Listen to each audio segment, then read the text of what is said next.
and welcome back to Community Storytelling, brought to you by the lovely Linda Lester and Lester Square. Got a great guest today. You probably know him, or at least you've seen him around, Lon Allan. So Lon Allan, let's see, how do I read all your credentials? Lawyer for 39 years? 35 years. 35 years, only off by 4. Let's see, Mayor of Monte Sereno? Back in 2016. Okay, so just recently. How long of a term is it, 1 year? It's a 1-year term, yes, because we're a general law city just like Los Gatos. So you're on there's town council. You're elected to the town council by the voters, and then each calendar year the town council elects someone to be vice mayor for a year and someone to be mayor for a year. Is 1 year long enough to do things?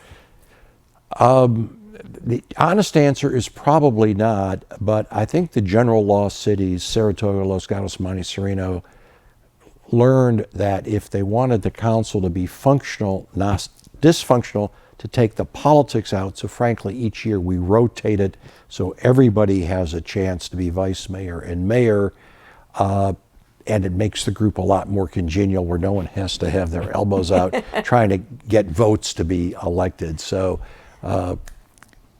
and I think most of the general law cities will tell you that that's worked fairly effectively. So I'm not done with your resume yet. You've been married 50 years? 50 years. How many people get to say they've been married 50 years? I was lucky. Mary and I met in high school, and after a week, this 14-year-old girl explained to me that when we grew up, we were going to get married. This was back when Eisenhower was president, so obviously she knew something that I didn't know. She should have been the lawyer. Oh, no, she's way too smart to be a lawyer. Where'd you go to law school? Stanford. And how many years ago was that? In May, it'll be 50 years that I'm out of Stanford Law School. Wow. And you're only like, what, 62 or something? Yeah, right. Or something like that. Something, but there is the gray hair. Everybody has gray hair now. It doesn't matter. Well, no, some people have orange hair. That's true, too. Well, we're not going there. Now, what else is on your resume that I missed? Oh, you were a JAG officer. I was a JAG. I got out of law school 3 months after the Tet Offensive in 1968. So all of us went into the military, and your only choice was it going to be Army, Navy? I went into the Army JAG because they had a unit in San Francisco.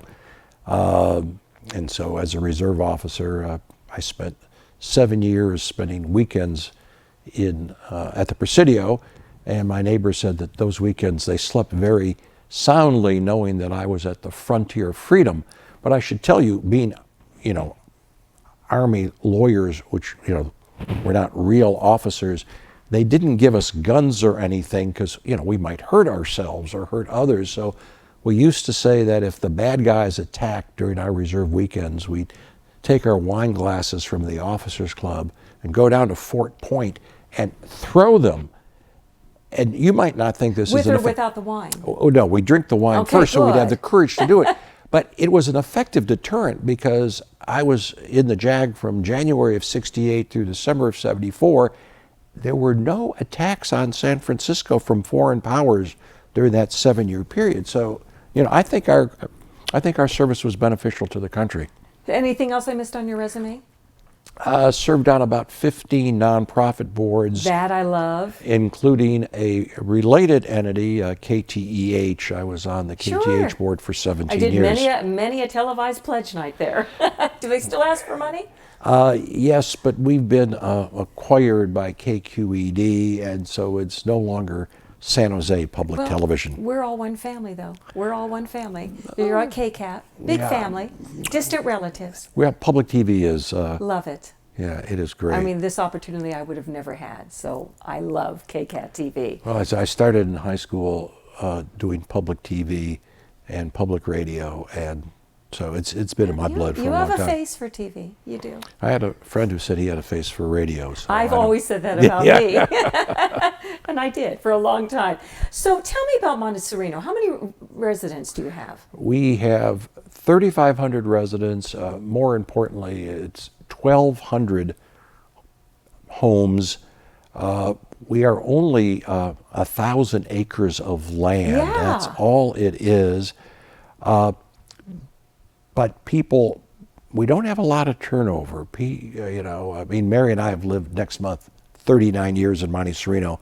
People seem to settle there. In the same house? In the same house. Really? Have you remodeled it? I haven't. Now Mary has. Okay. I'm not on that committee. You disappeared for those 2 months or something? You know, one of the reasons I've been married 50 years is I know if Mary asks me a question, the answer is always yes, because were the answer to be no, she wouldn't ask the question. She would just do it. I like Mary. So, I like Mary. We should have brought Mary on today. Well, if you want someone really good, yeah, if you want to step up, she is someone you should invite. So why didn't Monte Sereno just become part of Los Gatos?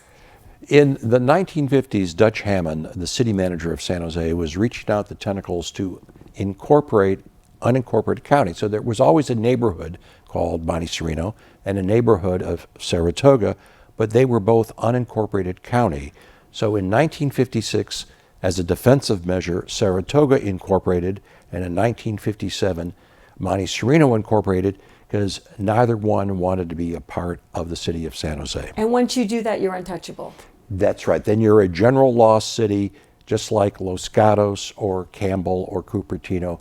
Most cities in the state are general law cities.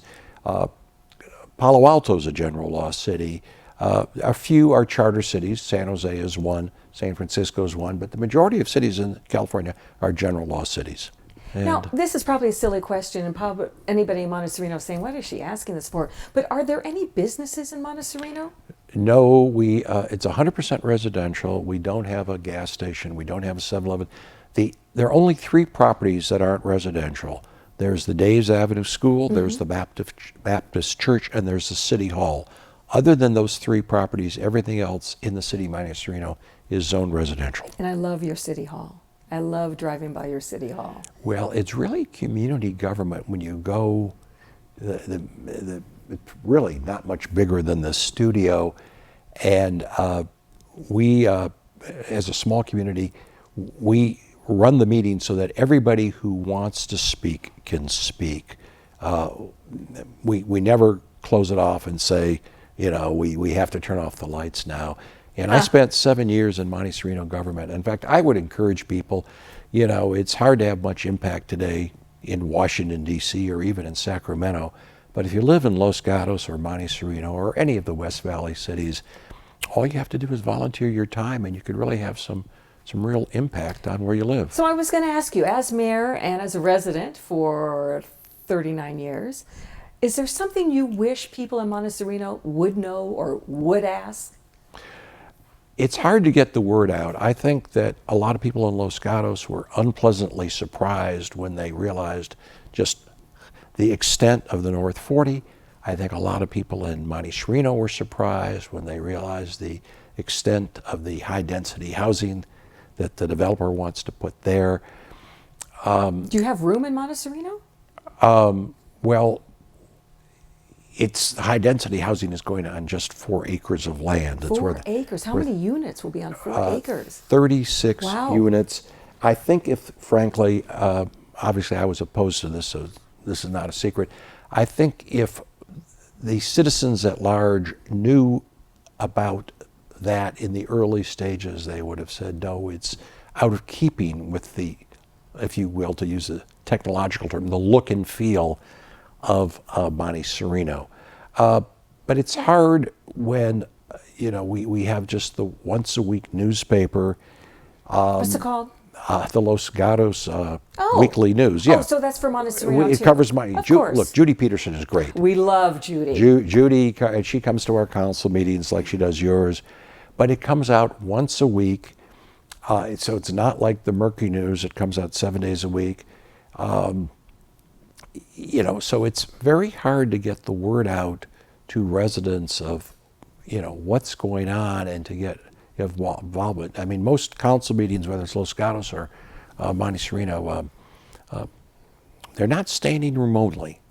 And so if I had a wish, it would be that people would get more involved in municipal government, because just by showing up at the meetings and standing up and speaking for your 2 or 3 minutes makes a difference. Do you have any wishes you wish for Monte Sereno? You ever wish you had a gas station closer by, or a 7-Eleven? No, not a 7-Eleven, but something like that. No. Well, again, most people don't live in the same house for 39 years.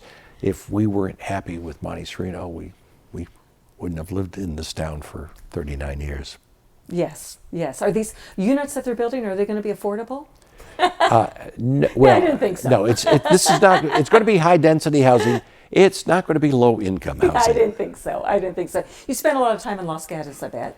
I guess everybody sure. in Monte Sereno does. Well, that's right. And I hope my fellow residents will forgive me if I'm traveling someplace and people say, "Where are you from?"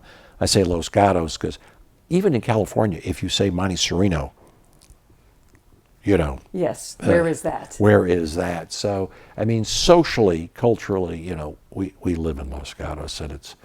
Your kids still live here? Our daughter lives in Campbell, and our son lives in Phoenix, Arizona. Well, at least not too far away. Yeah, well. Could be closer. Well, our daughter, I clocked at 4.1 miles away, so it's not so bad. That's good. But he's a little further. Yeah, he's a little further. Is he the one with the grandchildren, or they both have grandchildren? Actually, neither has. Oh! So, Well, you got to come over and hang out with mine. well, Mary will be pleased to do that. She likes to adopt other people's grandchildren. We need to get Mary down here. But I thank you for being here. I mean, just so amazing to talk to you. And 50 years from Stanford Law School. I wonder how things have changed over there. It's unbelievable. Yeah. When I was there, there were virtually no women at Stanford Law School or any law schools. Today it's absolutely at least 50-50, if not more women than men. And in the march of history, half a century is really just a snapshot Isn't of time. that the truth? Yeah, Isn't so that the truth? the demographics have changed to the better, obviously. So it's not the middle 60s anymore. Well, I'm glad. And you're glad too, I'm sure. Yeah, I don't have a green uniform anymore. So yeah. I hear you. Yeah. I hear you. Delightful. Lon Allan, maybe you know him, but if you don't, you know him now. That's for sure. So much we've learned today. Community storytelling, it is the best.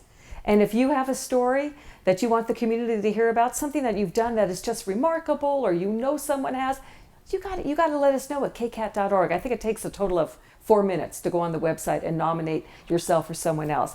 And as always, I thank you so much for being with us at KCAT TV 15.